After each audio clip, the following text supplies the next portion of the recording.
ወይዘሮ ሜላት ስራዋን በይፋ ጀምራለች። ስራዋን ለመጀመር ያስቀመጠቻቸው ህግጋቶች እንደዚሁም የስራ ልምዷንም አቅርባለች። ወይዘሮ ሜላት በምን አይነት ህግ ነው በአሁኑ ላይ አብራ ልትሰራቸው የምትፈልገው ያቀረበቻቸው ህጎች ምንድናቸው? እሱስ ተቀብሏታል አልተቀበላትም የሚል አዳዲስ ነገር አለ። ሰላም ውድና የተከበራችሁ የዜድ ሀበሻ ቤተሰቦች ለቻናሉ አዲስ ከሆናችሁ ሰብስክራይብ በማድረግ እንደዚሁም ቪዲዮውን በላይክ መጀመር አትርሱ። ኖላዊ ድራማ ቀጣይ ፓርት ይዤላችሁ መጥቻለሁ። እስከ መጨረሻው ድረስ አብራችሁ ለመቆየት ሞክሩ። ቪዲዮውን በመሀል አስገባላችኋለሁ። እንግዲህ ወይዘሮ ሜላት በዛሬው ዕለት ስራዋን ጀምራለች ማለት ነው። ወይዘሮ ሜላት በዛሬው ዕለት ስራዋን ስትጀምር ከአሁን በፊት የሰራችባቸውን ዶክመንቶች አስረክባለች። ይሄ የስራ ልምዷን ለማረጋገጥ ያክል ማለት ነው። ነገር ግን ሰውየው ያንቺን የስራ ልምድ መረከብ አይጠበቅብኝም፣ በደንብ አውቅሻለሁ በማለት ደስ የሚል መልስ መልሶላታል። ወይዘሮ ሜላት እንግዲህ ስለ እኔ ብዙ ነገር ሰምተሃል ብዬ ዩኤልም ነግሮሃል ብዬ አስባለሁ በማለት ተናግራለች። አዎ ሰምቻለሁኝ፣ ምንም ችግር የለውም በማለት እንግዲህ ከሰውየው ጋር በደንብ ተግባብተው ወይዘሮ ሜላት አዲሱን ቢሮዋን ተረክባለች ማለት ነው። ካሁን በኋላ አለቃ የሚባል ነገር የለብሽም፣ ነገር ግን በዚህን በማርኬቲንግ ገበያው በማርኬቲንግ ስራው ላይ ሙሉ ለሙሉ ኃላፊነቱ አንቺ ላይ ነው በማለትም ነግሯት ነበረ። እንደዚሁም የደሞዙን ሁኔታ ሰዎችን ወደዚህ በጋበዘች ቁጥር የሚሰጡ ቲፖችም እንዳሉ እንግዲህ ኢዩኤል ነግሯታል ከአሁን በፊት።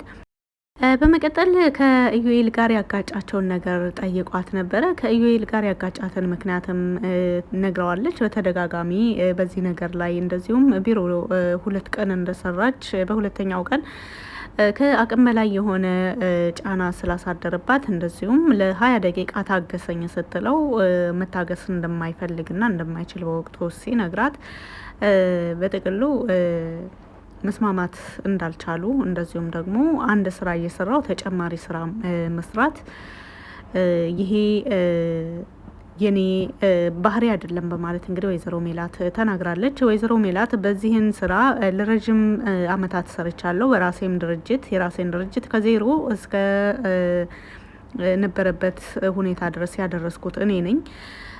ነገር ግን ምን ዋጋ አለው በማለት ንግግሯን በዚሁ ስትቋጭ፣ ምንም አይደለም ወይዘሮ ሜላት በደንብ አውቀዋለሁ ሀሴት ድርጅትን እንዴት እንደገነባሽው እንዴት እንደከሰረም እኔ በደንብ አውቃለሁ። ይሄ ያንቺ ጥፋት አልነበረም፣ ጠንካራ ሴት እንደሆንሽ ብዙ ሰዎች ይነግሩኛል በማለት እንግዲህ መልሶላታል። ወይዘሮ ሜላት በጣም ደስ ብሏታል።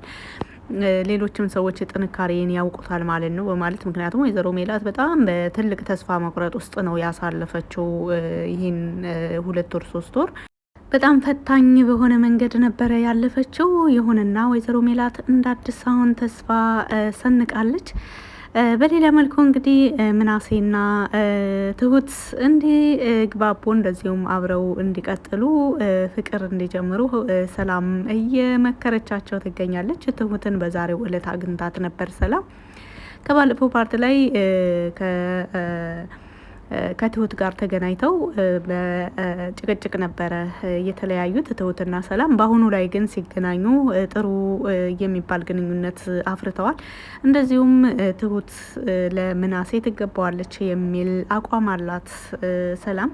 ምናሴ ግን ለዚህን ነገር ብቁ እንዳልሆነ እንግዲህ ከባለፈውን ፓርት ላይ አይተናል። በአሁኑ ፓርት ላይ ግን በአሁኑ ክፍል ላይ ምናሴ ወደ መስማማት እየሄደ ይመስላል። ምክንያቱም ትሁት ምናሴ ከባድ ሁኔታ ላይ በነበረ ጊዜ ነው ያገኘችው። እንደዚሁም እሷ ብዙ ነገሮችን አስታውሰዋለች ወደ ኋላ በመመለስ እንደዚሁም በአሁኑም ላይ ተስፋ መቁረጥ እንደሌለበት ሁሉም ቤተሰብ ሁሉም ሰው የየራሱ የሆነ ጎደሎ እንዳለበት የየራሱ የሆነ ኃላፊነት የየራሱ የሆነ ፍላጎትና የተለያየ ነገር እንዳለው እንደዚሁም በአሁኑ ባለው ነገር ላይ ተስፋ መቁረጥ እንደሌለበት ጠንካራ ልጅ እንደሆነም ሁሉ ነግረዋለች። ይህ ነገር ደግሞ ለምናሴ ትልቅ ተስፋ ሰጥቶታል። ብዙ በጎኑ በቅርቡ ያሉ ጓደኞቹ በራቆት ጊዜ እሷ ደግሞ ቀርባ ብዙ ጊዜ ማለት ይቻላል ካለበት ጭንቀት ካለበት ሁኔታ መበረታታት እንዳለበት ከዚህም በላይ ወደ ተሻለ ሁኔታ መድረስ እንደሚችል እንደዚሁ ጥንካሬው ደግሞ ከእድሜው በላይ እንደሆነ ሁሉ ስትነግረውና ለሱ ያላትን አመለካከት ስታበስረው ነበረ።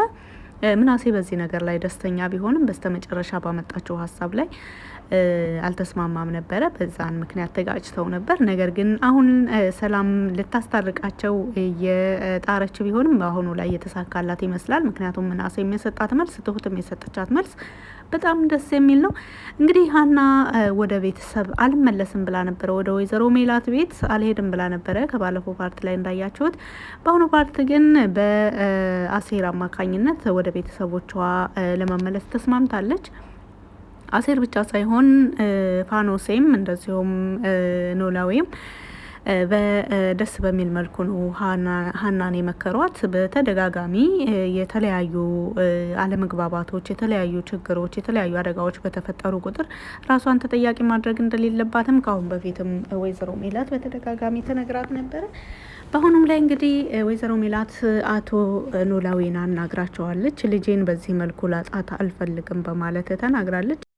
እንደዚሁም አሴር ፈጽሞ በዚህም መልኩ ከቤተሰቦቿ መራቅ እንደሌለባት ተነግሯታል። እሷ ባቀረበችለት ሀሳብም አልተስማማም። ሀና ከባለፈው ፓርት ላይ የተስማማቸው ምንድን ነው? ጋብቻውን ነው፣ አግባኝ ነው ያለችው። በቃ ሁሉ ነገር ደከመኝ፣ ስለዚህ አግባኝ፣ ማረፍ እፈልጋለሁ ነበር ያለችው። አሴር ደግሞ ሁኔታዋ በደንብ ስለገባው ከቤተሰቦቿ ያሉበትን ሁኔታ እንደዚሁም እሷ ከቤተሰቦቿ የራቀችበትን ሁኔታ ከግንዛቤ ውስጥ በማስገባት ከዚህን ሁሉ የተዘበራረቀ ስሜት ለማረፍ ነው እንግዲህ ከአሴር ጋር ጋብቻዋን ለመፈጸም የፈለገችው። አሴር ግን ይህንን ነገር አልፈለገም። ምክንያቱም ሀና በአሁኑ ሁኔታዋ ላይ ግራ ስለገባት ስለጨነቃትና እንደዚሁም ከነገሮች መሰወር ስለፈለገች እንጂ ለአሴር ባላት ፍቅር ብቻ ተነሳስታ እንዳልሆነ ተረድቷል። ይህን ከተረዳም በኋላ ሀና ከቤተሰቦቿ ጋር እያደረገችው ያለው ነገር መስተካከል እንዳለበት ከተረዳ በኋላ ከወይዘሮ ሜላት ጋር በመገናኘት እንደዚሁም ከአቶ ኖላዊ ጋር በመገናኘት በሀና ጉዳይ ከተነጋገሩ በኋላ ሀና ወደ እናቷ ቤት ወደ ወይዘሮ ሜላት ቤት እንድትመለስ የቻሉትን ነገር ሁሉ አድርገዋል። ሀናም በዚህ ሁኔታ ላይ የተስማማች ትመስላለች። እንግዲህ ወደ ድንብላል ስንመለስ ድንብላል ለመጀመሪያ ጊዜ ዛሬ እስር ቤት ሄዳ ወንድሟን ደምለውን ጠይቃለች። እስካሁን ድረስ ደምሎ የሚባል ወንድም የለኝም፣ ሌባ ወንድም የለኝም። በሱ ምክንያት ብዙ ነገር ተብያለሁ፣ በሱ ምክንያት ሌባ ተብያለሁ። እኔ እሱን በሙሉ ልቤ ነበረ ስከራከርለት የነበረው፣ ነገር ግን እሱ የማላውቀው ሰው ሆኗል በማለት በደምለው ጉዳይ ማንሳትም ሆነ ሄዳ መጠየቅም አትፈልግም ነበረ። ነገር ግን በአሁኑ ላይ ለመጀመሪያ ጊዜ ሄዳ ጠይቀዋለች። ድንብላል እስር ቤት ሄዳ ወንድሟን እንድትጠይቅ ቤተሰቡ ሁሉ መክሯታል። እንደሚታወቀው ከባለፈው ፓርት ላይ የጀመሩት ጉዳይ ነው። በተለይ ደግሞ ሰላም ድንብላል ወንድሟ ደምለውን እስር ቤት ሄዳ መጠየቅ እንዳለባት እንደዚሁም የሚፈልገው ነገር እንዳለ ሄዳ ጠይቃ የአስፈላጊ የሆኑ ነገሮችን ሁሉ ልናቀብለው ይገባል፣ ልናበረታታው ይገባል፣ በቅርብ ጊዜ ደግሞ ይወጣል ብላት እሷን ስታበረታታት ነበረ። እርግጥ ድንብላል በደምለው እስር ቤት መቆየት ደስተኛ ባትሆንም ነገር ግን ሄዳ መጠየቅና አይኑን ማየት አልፈለገችም ነበር። በአሁኑ ፓርት ላይ ግን እነሱ በሰጧት ምክር ተነሳስታ ወደ እስር ቤት ሄደው ለመጠየቅ ችለዋል። እንግዲህ ደምለው የእስር ቤት ጊዜውን ጥሩ ባይባልም እያሳለፈው እንደሚገኝ እንደዚሁም ደግሞ ይሄ ህይወት ለሱ አዲስ እንደሆነ ነገር ግን ከጥፋቱ አንጻር እንደ የሚገባው ቦታ እንደሆነ ነው እየተናገረ ያለው። አሁንም በጥፋቱ አምኖ እንደዚሁም እየሆነ ያለው ነገር እንደሚገባው ከዚህም በላይ እንደሆነ ጥፋቱ አምኗል። ድንብላል ወደ እስር ቤት ሄዳ ወንድሟን ጠይቃ ስትመለስ መንገድ ላይ የሰማቸውን ኢንፎርሜሽን ማመን አቅቷታል። ድንብላል ምን ሰምታ ነው? ወርቁን እንግዲህ እንደሚታወቀው የታድርገው ነው ብላ ጠይቃው ነበረ። ለሷም ነግሯታል። ከባለፈው ፓርቲ ከባለፈው ፓርት ላይ ለአሴርና ለተምቹ በነገራቸው መልኩ እንዴት ወርቁ ከእጁ እንደወጣና ባዶ እጁን ወደ ቤቱ እንደመጣ እንደዚሁም ደግሞ ከወይዘሮ ሜላት ጋር እንዴት እንደተገናኘ ወደ ቤትስ ማን እንዳመጣው እያንዳንዱ ነገር እዛም ገጠር ከቤተሰብ ምንም ነገር ሳያማክር ወደ ከተማ መልሶ እንደመጣ ሁሉን ነገር በሰፊው ለድንብላል ነግሯት ነበረ። እንግዲህ ድንብላል የወንድሟን ሁኔታም ሆነ ምክንያቶቹን ከሰማች በኋላ ወደ ቤት እየተመለሰች ሳለ መንገድ ላይ ከነተምቹ ጋር ተገናኝታ ነበረ። ከነተምቹ ጋር ስትገናኝ እንግዲህ ካሁን በፊት ተምቹና አሴር በራሳቸው በግል ህይወታቸው ምክንያት ይሰርቁ ነበር። ይህንን ነገር ደግሞ ለረጅም ጊዜ ሲያደርጉት እንደነበረ እነሱም የተናገሩት ነገር ነው። ይህን ምላችሁ ለምንድን ነው? በዚህን ስራ ላይ የተሰማሩ ብዙ ሰዎችን ስለሚያውቁ እንደዚሁም ደግሞ በአካባቢው ያሉ ብዙ እንደዚህ ኪስ ጠቢዎችን ስለሚያውቁ ሌባ ነው ወይም ደግሞ ምናልባት ደምለውን የሰረቀው ሰው ይሄ ነው ብለው የጠረጠሩትን ሰው ፎቶ አምጥተው አሳይተውታል። አሴርና ተምቹ ለደምለው አምጥተው ያሳዩት ፎቶዎች ብዙ ቢሆኑም ነገር ግን ትክክለኛ ወርቁን የወሰደውን ሰው ፎቶም ይዘውት መጥተው ነበረ። እንግዲህ የቀያየረ ሲመለከት ከቆየ በኋላ ትክክለኛ ወርቁን የወሰደው እንደዚሁም የሰረቀውን ሰው አግኝቶታል ማለት ነው። ይሄ ነው ትክክለኛ ነኝ፣ እርግጠኛ ነኝ ይሄ ራሱ ነው በማለት ካፌ ቦታ እንደነበረ በወቅቱ የሰረቀውም ተናግሯል።